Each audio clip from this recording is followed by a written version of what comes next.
Halo guys, kembali lagi di channel JM27. Kali ini Mimin akan melanjutkan film Sinister. Sinister yang pertama bisa kalian nonton, linknya akan Mimin taruh di kolom komentar.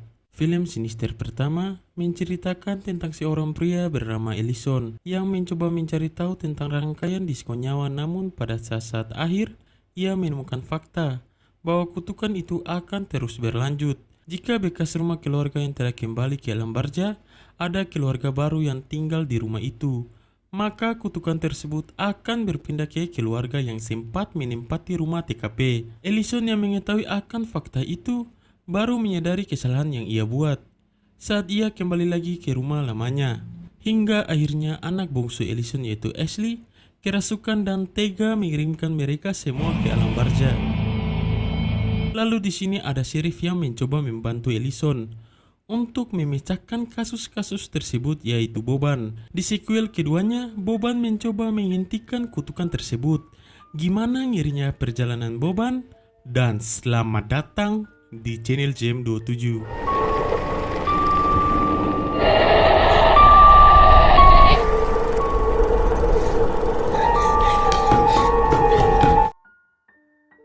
Film dimulai. Terlihat 3 orang yang sedang digantung bagaikan jemuran. Di sini mereka akan dijadikan layaknya singkong bakar.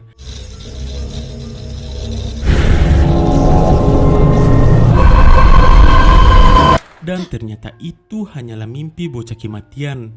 Kemudian kita akan diperkenalkan dengan seorang janda aduhai bernama Courtney. Ia memiliki 2 anak laki-laki, yaitu Dylan yang kita lihat di awal scene tadi, dan yang kedua bernama Jack. Saat Courtney sedang berbelanja, ia merasa ada seorang pria yang sedang mengawasinya. Menyadari hal tersebut, Doi langsung ngabret keluar dan untung saja satpam yang ada di sana menahan pria tadi karena pria tersebut ingin mengejar Courtney. Entah ada masalah apa. Apakah tadi debt collector? Ah, sudahlah. Down! What's wrong? That man back there just You need to step back. All right.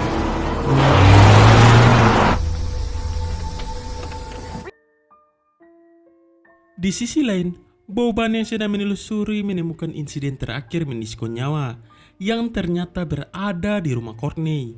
Di sini Boban menelpon agen properti untuk mencari info tentang rumah itu. Tak lama kemudian, agen properti memberitahu kalau rumah tersebut sudah lama terbengkalai. Mendengar itu, Boban langsung otw ke sana. Malam pun poek. Malam pun poek. Ketika Dylan sedang bobo nyenyak, ia dibangunkan oleh hantu bocil kematiannya bernama Milo. Di sini Milo mengajak Dylan agar turun ke basement untuk mabar rekaman dirinya yang tega mendiskon nyawa anggota keluarganya.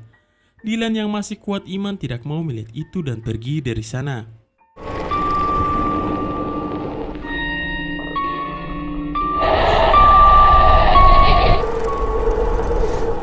Let's get up.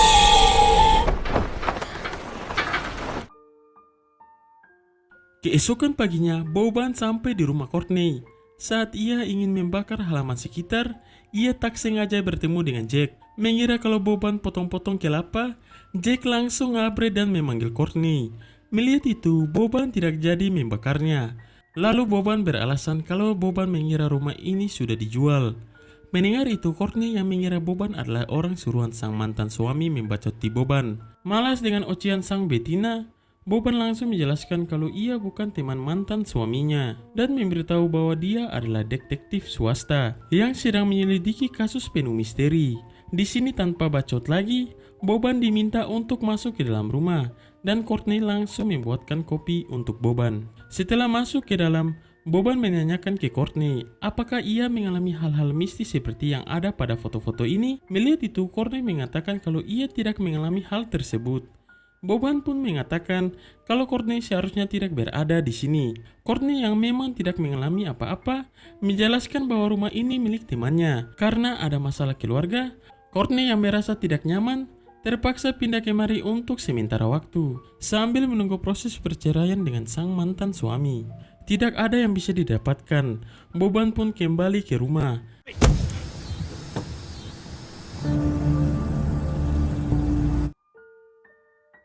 Sepulangnya di rumah, Boban mencari tahu info lebih lanjut tentang rumah itu dan keluarga Courtney. Di sini Boban baru mengetahui kalau kejadian diskon nyawa terjadi bukan di rumah yang sekarang Courtney tinggal, tapi di samping gerejanya. Saat sedang fokus melihat laptopnya, tiba-tiba error dan yang terjadi. What?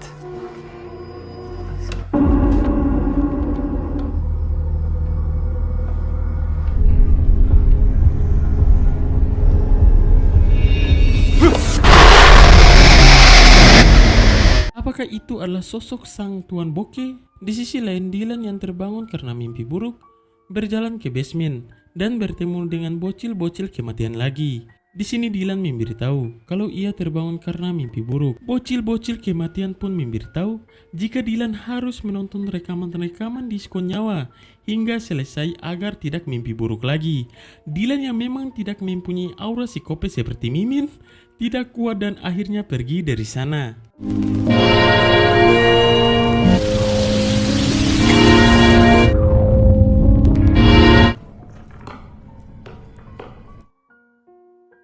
Keesokan paginya, Boban datang lagi ke rumah Courtney untuk mencari tahu tentang gereja yang ada di samping rumah.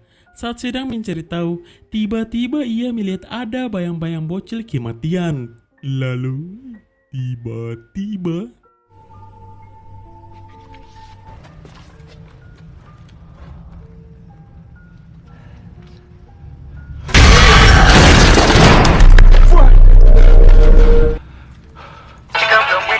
saat hampir serangan jantung hingga mau tak berak-berak, Boban malah ditelepon oleh Dr. Storm. Dr. Storm adalah teman dari Profesor Jonas yang di film pertama. Di sini Dr. Storm memberitahu kalau sebelum Profesor Jonas menghilang, ia meninggalkan sebuah catatan. Mendengar itu, Boban memberitahu bahwa dirinya akan ke sana besok. Saat Boban sudah mau pergi, ia menggibah sebentar dengan Dylan. Di sini tiba-tiba mantan suami Courtney datang yang bernama Clint. Melihat kedatangan sang bapak, Dylan yang ketakutan langsung kencing celana saking takutnya karena diketahui Clint merupakan sosok temperamental dan suka KDRT. Di sini Clint datang untuk mengambil kedua anaknya. Clint juga membawa ladusing bersamanya. Di sini Boban yang memang bukan mau urusin rumah tangga orang dan lebih tahu peraturan para ladusing meminta Clint untuk memberikan surat keterangan lebih dahulu baru bisa membawa anak-anaknya. Karena Boban takut jika sampai Courtney dan anak-anaknya pindah rumah lagi, maka mereka akan otomatis dikirimkan ke alam barja oleh salah satu anaknya, seperti di film pertama, entah itu Dylan atau Jack. Boban kemudian mengancam akan memviralkan ladusing-ladusing tersebut ke media jika memaksa. Ladusing yang tidak mau seperti Agus Sedi langsung saja cabut dari sana. Kenapa semua manusia mengetam pagar?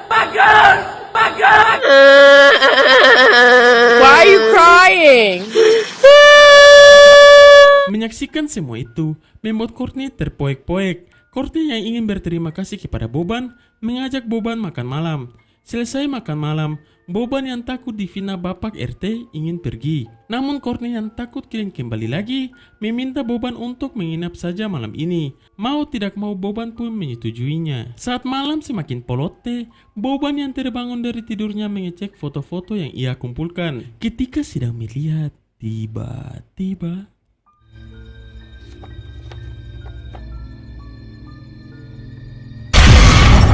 Jesus Christ. You can't sleep, huh? hal itu membuat Courtney terbangun dan mereka berdua pun menggibah. Di sini Boban curhat tentang pengalamannya dengan Ellison. Hingga akhirnya gara-gara Boban terlibat dengan Ellison, Boban terpaksa dipecat. Saat sudah merasa nyaman, Courtney yang sudah lama tidak dirudal paksa ingin segera dipompong Boban. Namun Boban yang masih strong iman menahan Johnny kecilnya. Johnny kecil berkata, Keluarkan aku, Cibos.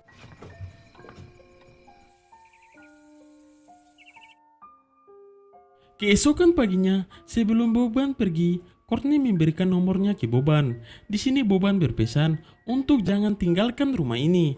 Setelah itu, Boban pun langsung OTW untuk bertemu dengan Dr. Storm. Okay. I'll see ya. See ya. Same deal. Sesampainya di sana, Dr. Storm menunjukkan sebuah rekaman suara yang berasal dari radio. Di sini terdengar suara piano dan juga suara-suara anak kecil. Lalu Boban menyarankan kepada Dr. Storm untuk membakar saja alat transmisi radio itu. Listen to me. There's another problem. Detective! Scene berpindah ke Dylan dan Jack. Di sini Jack cemburu kalau bocil-bocil kematian itu hanya memilih Dylan saja untuk bergabung dengan circle mereka. Bibit-bibit maling kondang sudah terlihat, guys.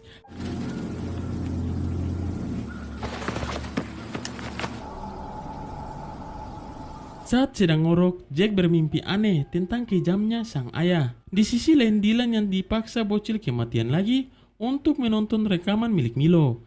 Ternyata rumah yang sekarang mereka tempati dahulu adalah rumah Milo dan keluarganya. Aksi maling kundang yang Milo lakukan di gereja yang berada tepat di samping rumah yang sekarang keluarga Dylan tempati.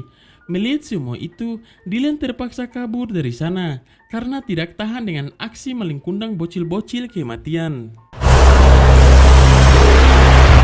More. No!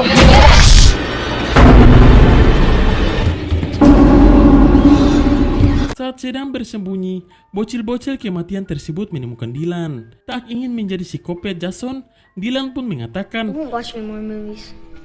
I don't want to be. We needed you to do.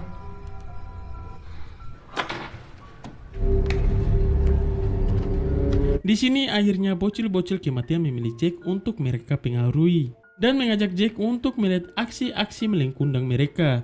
Tak ingin keluarga mereka dalam bahaya, Dylan pun mencoba memperingati Jack. Jack yang memang sudah memiliki jiwa psikopat tidak mempedulikannya dan menonton kembali film yang dibuat Circle Bocil Kematian. Zach! Zach!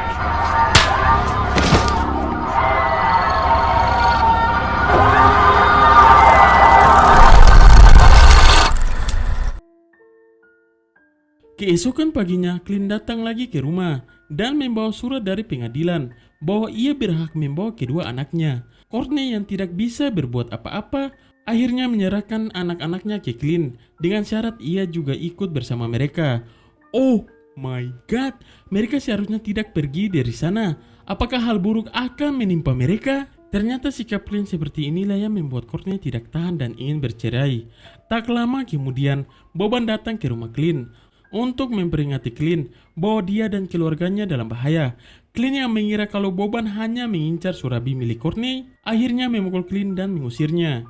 Melihat kesempatan ini, Jack mulai beraksi dengan mengambil kamera kematian dan mulai merekam.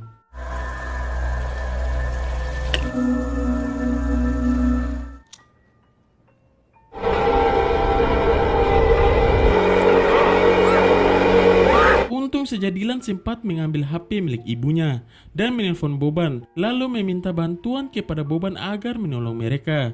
Boban yang sempat patah hati terpaksa balik lagi ke sana. Dan oh my god, ternyata yang kita lihat di awal scene tadi adalah aksi maling kundang Jack. Di sini Clint terpaksa kembali ke alam barzah lebih dahulu saat Jack ingin membakar sang ibunda dan juga Dylan yang terjadi.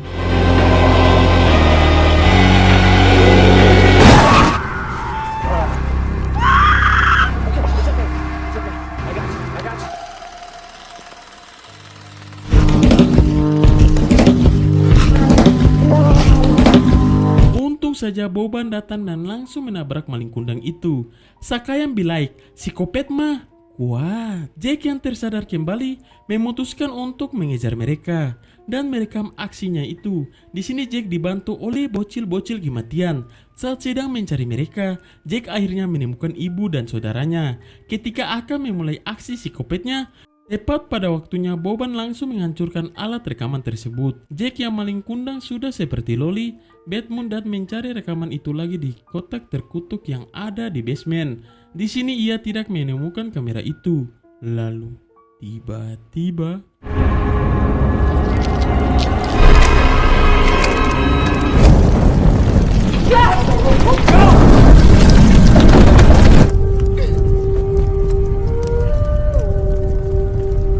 akhirnya anak maling kundang kembali ke alam barzah. Courtney, Boban, dan Dylan pun langsung kabur dari sana setelah rumah tersebut terbakar. Di akhir film, Boban yang sampai ke penginapan malah terkejut karena melihat alat transmisi yang berada di Dr. Storm tiba-tiba sudah berada di kamarnya. Dan yang terjadi...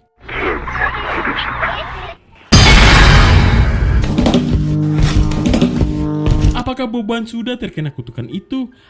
Sudahlah, karena film pun tamat. Oke guys, itulah film Sinister 2. Apakah akan ada ketiganya? Kita tunggu saja. Jika kalian suka dengan video ini, silakan like. Dan jika kalian tidak ingin ketinggalan alur cerita film dari Mimin, silakan subscribe. Polote.